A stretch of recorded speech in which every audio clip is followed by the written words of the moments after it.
ಹೆಂಡತಿ ಸಮೇತ ಬಂದು ನೀನೇ ಬೋರ್ಡನ್ ತಗಲಾಗ್ತಾ ಇದೆಯಲ್ಲ, ಯಾಕೆ? ಏನಾಯ್ತು? ಡೈವರ್ಸ್ ಕೊಡ್ಸಕ್ಕ. ಯಾರಿಗೆ? ಇನ್ಯಾರಿಗಾದ್ರೆ ನಾನು ಯಾಕೆ ನಿನ್ನ ಹತ್ರ ಬಂದ್ ಕೇಳಿ? ನನಗೆ. ಸೀತಾ, ಹುಡುಗಾಟಕ್ಕೂ ಆ ರೀತಿ ಹೇಳ್ಬೇಡ್ವೆ. ಹುಡುಗಾಟಕ್ಕಲ್ಲ, ನಿಜವಾಗ್ಲೂ ಹೇಳ್ತಿದ್ದೀನಿ. ಅಲ್ಲ ಕಣೆ, ನಿನಗೂ ನಿನ್ ಗಂಡನಿಗೂ ಏನಾದ್ರೂ ಮಾತುಕತೆ ಆಯ್ತೇನೆ? ಅದೆಲ್ಲ ನಿನಗ್ ಬೇಕಾಗಿಲ್ಲ. ನಾನ್ ನನ್ ಗಂಡನ್ ಜೊತೆ ಸಂಸಾರ ಮಾಡಕ್ ಆಗಲ್ಲ. ನನಗ್ ಡೈವರ್ಸ್ ಕೊಡ್ಸು. ನಾನ್ ಕೊಡ್ಸಲ್ಲ. ನೀನ್ ಕೊಡ್ಸಲ್ಲ ಅಂದ್ರೆ ದೇಶ ಏನ್ ಬರ್ಗೆಟ್ ಹೋಗಿದ್ಯಾ? 100 ಜನ ಲಾಯರ್ಸ್ ಇದಾರೆ, ನಾನು ಅವ್ರ ಹತ್ರನೇ ಹೋಗ್ತೀನಿ. ಸೀತಾ, ಮೊದ್ಲು ಒಳಗಡೆ ನಡಿ, ಆಮೇಲೆ ಮಾತಾಡೋಣ.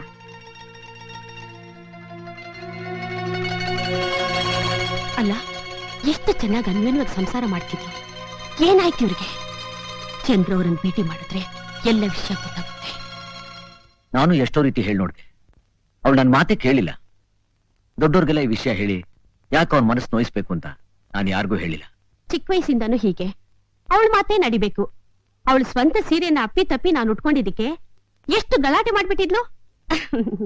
ಸುಮ್ನೆ ಹಟ್ಮಾರಿತನ ಅಷ್ಟೇ. ಅವಳಿಗೆ ನಾನು ಸಮಾಧಾನ ಹೇಳಿ ಕಳ್ಸ್ಕೊಡ್ತೀನಿ. ದಯವಿಟ್ಟು ನೀವು ಬೇಜಾರು ಮಾಡ್ಕೋಬೇಡಿ. ಸೀತಾ ಮನಸ್ಸೇನು ಅಂತ ನಂಗೆ ಚೆನ್ನಾಗಿ ಗೊತ್ತು. She is really very innocent. ನಿನ್ನ ಪ್ರೀತಿ ನನ್ನ ತಿಂತು ಅಂತ ಹೇಳ್ತಾರೆ, ಹಾಗೆ ಅವಳು ಅತಿಯಾದ ಪ್ರೀತಿಯಿಂದ ಹಿಂಗ್ ಮಾಡ್ತಿದ್ದಾಳೆ ಅಷ್ಟೇ. ಹೌದೌದು. ಹಾ, ನಾನ್ ಬರ್ತೀನಿ. ಆಯ್ತು.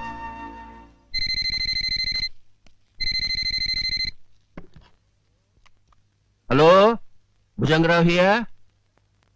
ಸುಜಾತ, ಏನಮ್ಮ ವಿಷಯ? ಮನೇಲೆಲ್ಲ ಹುಷಾರಾಗಿದ್ದೀವಿ. ಏನು ವಿಷಯ? ಹೌದಾ? ಸರಿ ಅಮ್ಮ, ಸರಿ. ನಾಳೆನೋ ಅಥವಾ ನಾಡಿದ್ದು ಬರ್ತೇವೆ. ಇಬ್ರು ಬರ್ತೇವೆ. ಸರಿ, ಇಡ್ಲಾ? ಯಾರದ್ರಿ phone?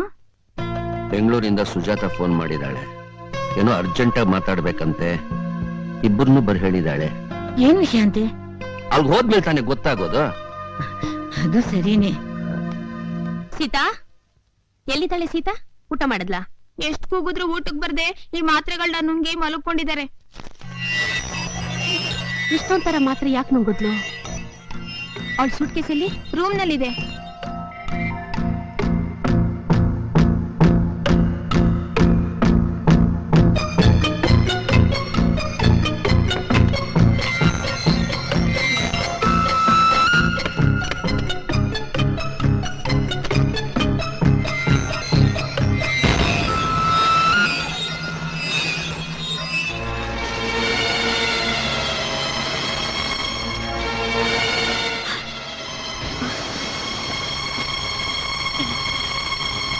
Doctor Ramakrishna.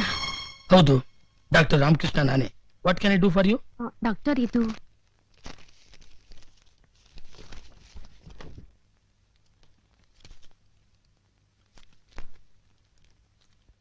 Mrs Sita Chandrakant. Yes, ಈಕೆ ನನ್ನ ಪೇಷಂಟ್. ಡಾಕ್ಟರ್, ಈಕೆಗೆ ಏನ್ ಕಾಯಿಲೆ ಇದೆ? ಪೇಷಂಟ್ ನಿಮ್ಗೇನಾಗ್ಬೇಕು? ಅವಳ ರಕ್ತ ಹಂಚ್ಕೊಂಡು ಹುಟ್ಟಿರೋ ಅಕ್ಕ ನಾನು. I am very sorry. ನಿಮ್ ತಂಗಿಗೆ ಬಂದಿರೋ ಕಾಯಿಲೆ ಏಟ್ರಿಯಲ್ ಫಿಬ್ರಿಲೇಷನ್ ಅಂತಾರೆ. ಈ ರೋಗ ಇರೋ ಪೇಷಂಟ್ಗೆ ನಿಮಿಷಕ್ಕೆ 72 ಸಲ ಹೊಡ್ಕೊಳ್ಳೋ ಹೃದಯ ಇದ್ದಕ್ಕಿದ್ದ ಹಾಗೆ ವೇಗ ಹೆಚ್ಚಾಗಿ 300 ಸಲ ಹೊಡ್ಕೊಳ್ಳುತ್ತೆ. ಪೇಷಂಟ್ ಯಾವ ಕ್ಷಣದಲ್ಲಿ ಬೇಕಾದ್ರೂ ಸಾಯ್ಬಹುದು. ಡಾಕ್ಟರ್, ಅವಳನ್ನ ಅಮೆರಿಕ ಕರ್ಕೊಂಡು ಹೋದ್ರೆ? ಆ ಅವಕಾಶ ಇದ್ದಿದ್ರೆ ನಾನೇ ಸಜೆಸ್ಟ್ ಮಾಡ್ತಿದ್ದೆ. It is too late. ಈಗ ನಾನು ಕೊಟ್ಟಿರೋ ಔಷಧಿಗಳು ಕೂಡ ಪೇಷಂಟ್ ತೃಪ್ತಿಗೋಸ್ಕರನೇ ಹೊರತು ರೋಗ ಗುಣಪಡಿಸೋದಕ್ಕಲ್ಲ. ಬದುಕಿರೋವರೆಗೂ ಪೇಷಂಟ್ ನ ಸಂತೋಷವಾಗಿ ನೋಡ್ಕೊಳ್ಳೋದ್ ಬಿಟ್ಟು ಬೇರೇನು ಮಾಡಕ್ಕಾಗಲ್ಲ.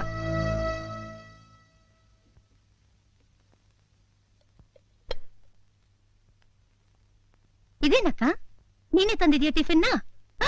ಅಕ್ಕಿ ರೊಟ್ಟಿನಾ? ಇದಕ್ಕೆ ಹಸಿಮೆಣಸಿನಕಾಯಿ, ಈರುಳ್ಳಿ, ತುಪ್ಪ ಎಲ್ಲ ಚೆನ್ನಾಗಿ ಹಾಕಿದ್ಯಾ ತಾನೇ? ಇದ್ರ ಜೊತೆಗೆ ಬದ್ನೆಕಾಯಿ, ಎಣ್ಗಾಯಿ ನೆನ್ಸ್ಕೊಂಡ್ ತಿಂದ್ರೆ ಆಹಾ, ಚಪ್ಪರ್ಸ್ಕೊಂಡ್ ತಿನ್ಬೇಕು ಅಂತ ಅನ್ಸುತ್ತೆ ಅಲ್ವಾಕ?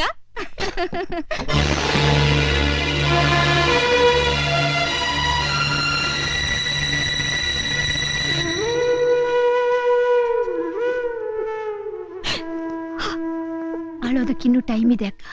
ಸೀತಾ, ಹೌದಕ್ಕ, ನನ್ನ ಹೃದಯಕ್ಕೂ ಆತ್ರ ಜಾಸ್ತಿ.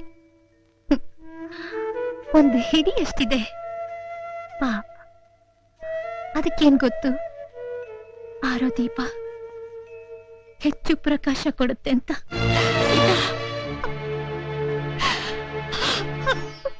ಆಸೆ ಅತಿಯಾಗದೆ ಇದ್ದಿದ್ರೆ 72 ಸಲ ಹೊಡ್ಕೊಳ್ಳೋ ನನ್ನ ಹೃದಯ 300 ಸಲ ನನ್ ಗಂಡ ಅಂತ ಯಾಕೆ ಹೊಡ್ಕೋಬೇಕಾಗಿತ್ತು? ಈ ವಿಷಯ ಗೊತ್ತಾದ್ರೆ ಅವ್ರಿಗೆ ತಡ್ಕೊಳ್ಳೋ ಶಕ್ತಿ ಇಲ್ಲ. ನನ್ನಲ್ಲಿ ಪ್ರಾಣನೇ ಇಟ್ಕೊಂಡಿದ್ದಾರೆ ಅವರು. ನಾನ್ ಸತ್ತೋದ್ರೆ ಖಂಡಿತ ಇನ್ನೊಂದ್ ಮದ್ವೆನೂ ಮಾಡ್ಕೊಳಲ್ಲ. ಅವ್ರ ಜೀವನ ಬರದಾಗ ಹೋಗುತ್ತೆ.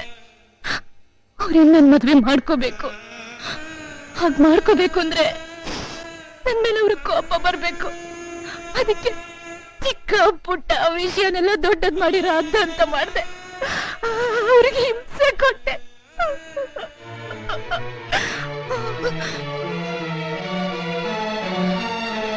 ಚೆನ್ನಾಗಿ ಅರ್ಥ ಮಾಡ್ಕೊಂಡಿರೋಳು ಅಂದ್ರೆ ನನ್ನನ್ ಬಿಟ್ರೆ ಸುಧಾ ಒಬ್ಳೆ. ಅದಕ್ಕೆ ಅವರಿಬ್ರು ಮದ್ವೆ ಮಾಡ್ಕೊಳ್ಳಿ ಅಂತ ನಾನೇ ಕಳ್ ಸಂಬಂಧ ಇದೆ ಅಂತ ಪುಕಾರ ಹೊಟ್ಟಿಸ್ದೆ. ಅಮಾಯಕಳಾದ ಸುಧನ್ ಮೇಲೆ ಕಳಂಕಿನಿ ಅಂತ ಅಪವಾದ ಹೊರಿಸ್ಬಿಟ್ಟೆ. ಆ ಮನೆಯವರು ಸುಧನ್ನ ಆಚೆ ಕಳ್ಸಿದ್ರೆ ಅವ್ರು ಖಂಡಿತ ಅವಳನ್ನ ನಮ್ಮನೆ ಕರ್ಕೊಂಡ್ ಬರ್ತಾರೆ ಅಂತ ನನಗ್ ಗೊತ್ತಿತ್ತು. ಅದಕ್ಕೆ ಹೀಗ್ ಮಾಡ್ದೆ. ನಾನು ಎಷ್ಟು ಕಲ್ಲು ಹೃದಯದವಳಲ್ವಾ ಅಕ್ಕ? ಏನ್ ಮಾಡ್ಲಿ?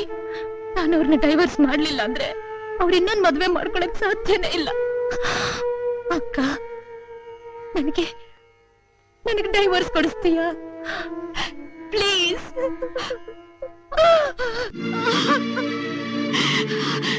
ಸೀತಾ, ಎಷ್ಟೋ ಜನ ಗಂಡ ಹೆಂಡತಿರ್ನ ಅಗಲ್ಸಿರೋ ಪಾಪ ನನ್ನನ್ ಬಿಡುತ್ತಾ? ನನ್ನ ಪಾಲಿಗೇನೋ ನನ್ನ ಗಂಡ ದೂರ ಆದ. ಆದ್ರೆ ನನ್ನ ರಕ್ತ ಹಂಚ್ಕೊಂಡು ಹುಟ್ಟಿರೋ ತಪ್ಪಿಗೆ ನಿನಗೂ ಈ ಗತಿ ಬಂತಲ್ಲಮ್ಮ.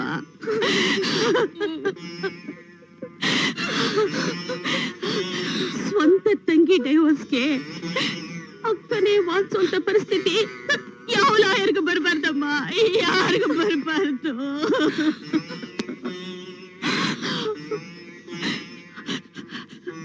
ಡೈವರ್ಸ್ ಕೊಡಿಸ್ತೀನಮ್ಮ, ನಾನೇ ಖುದ್ದಾಗಿ ನಿಂತು ಡೈವರ್ಸ್ ಕೊಡಿಸ್ತೀನಮ್ಮ.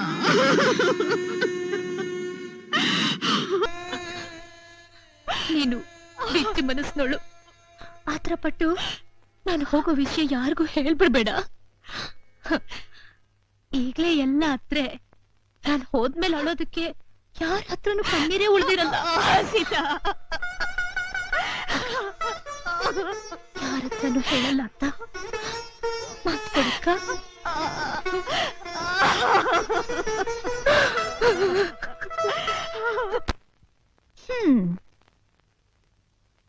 ಅಮ್ಮ ಎಲ್ಲಿ?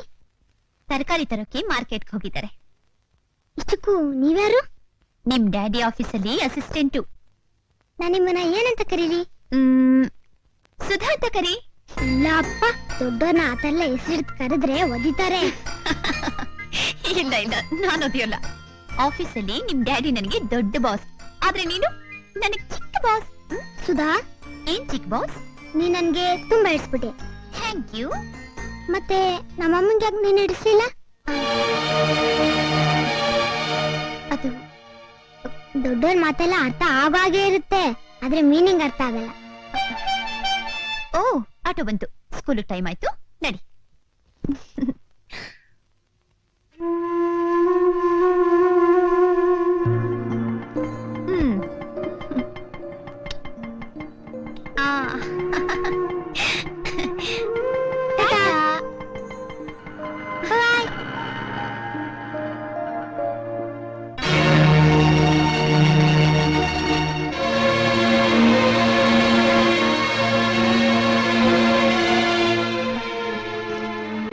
ಪಾಪು ಸೀತಾ ಅವ್ರನ್ನ ತುಂಬಾ ಹಚ್ಕೊಂಡ್ಬಿಟ್ಟಿದ್ದಾನೆ. ಆದ್ರೆ ಅವನ್ಗೆ ಅದನ್ನ ಹೊರಗೆ ಹೇಳ್ಕೊಡಕ್ ಆಗ್ತಾ ಇಲ್ಲ. ನೀವ್ ಹೋಗಿ ಸೀತಾ ಅವ್ರನ್ನ ಕರೆದ್ರೆ ಖಂಡಿತ ಬರ್ತಾರೆ. ಪ್ಲೀಸ್ ಕರ್ಕೊಂಡ್ ಬನ್ನಿ.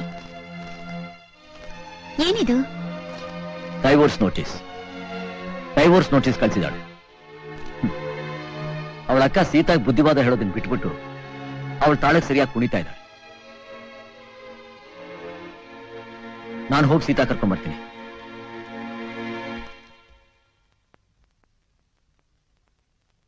ಅರ್ಧ ಗಂಟೆಯಿಂದ ಗಂಟು ಕಿತ್ತು ಹೋಗಕ್ ಇರ್ತಾ ಇದ್ದೀನಿ. ಏನು ಎತ್ತ ಅಂತ ಕೇಳಿದ್ರೆ ಸುಮ್ಮನೆ ತಲೆ ತಗ್ಸಿ ಕೂತಿದ್ಯಲ್ಲೇ. ನಿನ್ಗೇನಾದ್ರು ದೆವ್ವಾಗಿ ಹಿಡ್ದಿದ್ಯೇನೆ? ದೇವ್ರು ಕೈ ಹಿಡಿದೆ ಹೋದಾಗ ದೆವ್ವ ಕೈ ಹಿಡಿದೆ ಹೋಗುತ್ತಾ? ಅರ್ಥ ಇಲ್ದರೋ ಮಾತಾಡಿದ್ರೆ ನನ್ಗೆ ಕೆಟ್ಟ ಕೋಪ ಬರುತ್ತೆ. ಮಾತಾಡದೆ ಇದ್ರೆ ಮಾತಾಡು ಅಂತೀಯ, ಮಾತಾಡಿದ್ರೆ ಕೆಟ್ಟ ಕೋಪ ಬರುತ್ತೆ ಅಂತೀಯ. ನಿನ್ನ ಹತ್ರ ಹೇಗೋದು ಬಹಳ ಕಷ್ಟ ಅಮ್ಮ. ಸೀತಾ ನೋಡಮ್ಮ, ಗಂಡ ಹೆಂಡರ ಮಧ್ಯೆ ಈ ತರ ಜಗಳ ಬರೋದು ಸಹಜನಮ್ಮ. ನೋಡು, ಹಾಕೊಂಡಿರೋ ಹಾರಾನ ಹುಷಾರಾಗಿ ತೆಗೆದ್ರೆ ಎಲ್ಲ ಒಂದ್ 4 ಹೂ ಕಿತ್ತು ಹೋಗುತ್ತೆ. ಅದನ್ನ ಜೋರಾಗಿ ಹೇಳಿದ್ರೆ ಎಲ್ಲ ಕಿತ್ತು ತುಂಡು ಆಗೋಗುತ್ತಮ್ಮ. ಯಾವುದೇ ವಿಷಯ ಆದ್ರೂ ಕಿತ್ತು ಹೋಗೋವರೆಗೂ ಬಿಡಬಾರ್ದು ತಾಯಿ. ನನ್ನ ಮಾತು ಕೇಳಮ್ಮ. ನಾನೀಗ ಯಾರ ಮಾತು ಕೇಳಲ್ಲ. ಸೀತಾ, ಸೀತಾ, ಬಾ ಮನೆಗೆ ಹೋಗೋಣ. ನಾನ್ ಬರಲ್ಲ. ನಿನ್ ಹುಚ್ಚಿನ ಬಿಟ್ಟಿಲ್ವಾ? ಏನಿದು? Divorce notice.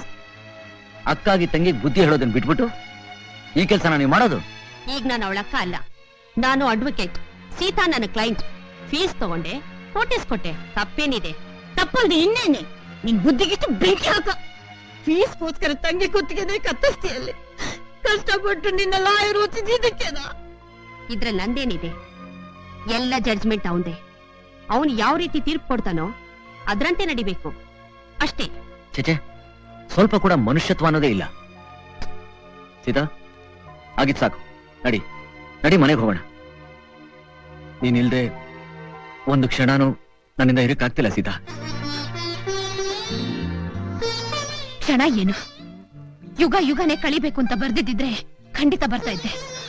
ಆದ್ರೆ ಈಗ ಬರಲ್ಲ. ಏನಮ್ಮ ನೀನು ಎಲ್ಲ ಮರ್ತು ಸ್ವತಃ ನಿನ್ ಗಂಡನೇ ಕರಿತಿರುವಾಗ ಹೋಗಲ್ಲ ಅಂತೆಲ್ಲೇ? ಹೋಗ್ಲಿ, ಸ್ವಲ್ಪ ದಿವಸ ನಿಮ್ ತಂದೆ ತಾಯಿ ಜೊತೆಲಿ ಇದ್ದು ನಿನ್ ಮನಸ್ಸು ತಿಳಿಯಾದ್ಮೇಲೆ ಬಾ. ಡೈವರ್ಸ್ ತಗೊಳ್ಳೋವರೆಗೂ ನನ್ ಮನ್ಸು ತಿಳಿಯಾಗಲ್ಲ. ಸೀತಾ, ಡೈವರ್ಸ್ ಅನ್ನೋದು ಹುಡುಗಾಟ ಅಲ್ಲ. ನಾನು ಒಪ್ಪಿಗೆ ಕೊಟ್ರೇನೆ ನಿನಗೆ ಡೈವರ್ಸ್ ಸಿಕ್ಕೋದು. ನೀನ್ ಹತ್ತು ಕರೆದು ಕಾಲಿಡಿದು ಬೇಡ್ಕೊಂಡ್ರು ನಾನು ನಿನಗೆ ಡೈವರ್ಸ್ ಕೊಡೋದಿಲ್ಲ. ನೀನ್ ಬರ್ತೀಯ ಅಂತ ನಿನ್ಗೋಸ್ಕರ ಕಾಯ್ತಾ ಇರ್ತೀನಿ. ನನ್ ರಾಜ, ನನ್ನಪ್ಪ ಎಂತ ಮುತ್ತಿನಂತ ಮಾತು ಹೇಳಿದ್ಯಪ್ಪ. ನಿನ್ನಂತ ಮಗನ್ ಪಡೆಯೋಕೆ ನಿನ್ ಹೆತ್ತವ್ರು ಎಷ್ಟು ಪುಣ್ಯ ಮಾಡಿದ್ರು ಏನೋ. ನನ್ನ ಆಯುಷ್ಯೆಲ್ಲ ನೀನೇ ತುಂಬಿಕೊಂಡು ಸುಖವಾಗಿರಪ್ಪ. ಅಯ್ಯೋ ಹುಚ್ಚಿ, ನಿನ್ ಪುಣ್ಯಕ್ ಸಿಕ್ಕಿರೋ ಗಂಡ ಕಣೆ ಇವನು. ನಿನ್ ಬಂಗಾರದಂತ ಬದುಕನ್ನ ಕೈಯಾರ ಹಾಳು ಮಾಡ್ಕೊಳ್ತಿದ್ಯಲ್ಲೇ. ನಿನ್ಗೇನೇ ಬಂತ್ ಕೇಡ್ಗಾಲ. ವಯಸ್ಸಾದ್ರೆ ನಾನು ನಿನ್ನ ಹಾಗೆ ನೀತಿ ಪಾಠ ಹೇಳ್ತೀನಿ. ಹಾಗಲ್ಲ ಸೀತಾ. ಇನ್ನು ನನಗೆ ಯಾರು ಏನು ಹೇಳ್ಬೇಕಾಗಿಲ್ಲ. ಇದು ನನ್ನ ಬದುಕು, ನನ್ನ ಇಷ್ಟ. ನನ್ನ ಇಷ್ಟ ಪ್ರಕಾರ ಮಾಡ್ತೀನಿ. ಅದನ್ನೆಲ್ಲ ಕೇಳಕ್ ನೀವ್ಯಾರು? ಸಾರ್ಥಕ ಆಯ್ತಮ್ಮ, ಸಾರ್ಥಕ ಆಯ್ತು. ನಿನ್ನ ಹೆತ್ತು ಸಾಕಿ ಸಲಹಿದ್ದಕ್ಕೆ ಇದುವರೆಗೂ ನೀನ್ ಮಾತಾಡೋದೆಲ್ಲ ಮಾತಾಡ್ಲಿ ಅಂತ ನಾನು ಸುಮ್ಮನಿದ್ದೆ. ಈಗ ನಿನ್ನನ್ನು ಕೇಳೋಕ ನಾವ್ಯಾರು ಅಂದ ಮೇಲೆ ನನ್ಗೇನಮ್ಮ ಕೆಲ್ಸ ಇದೆ? ಅರೆ ಕೊನೆಗಾಲಕ್ಕೆ ನನಗ್ ನೀನು, ನಿನಗ್ ನಾನು ಅಷ್ಟೇ ಕಣೆ. ಇದ್ದಿಬ್ರು ಹೆಣ್ಣು ಮಕ್ಕಳು ಸತ್ತು ಹೋದ್ರು. ಬಾರೆ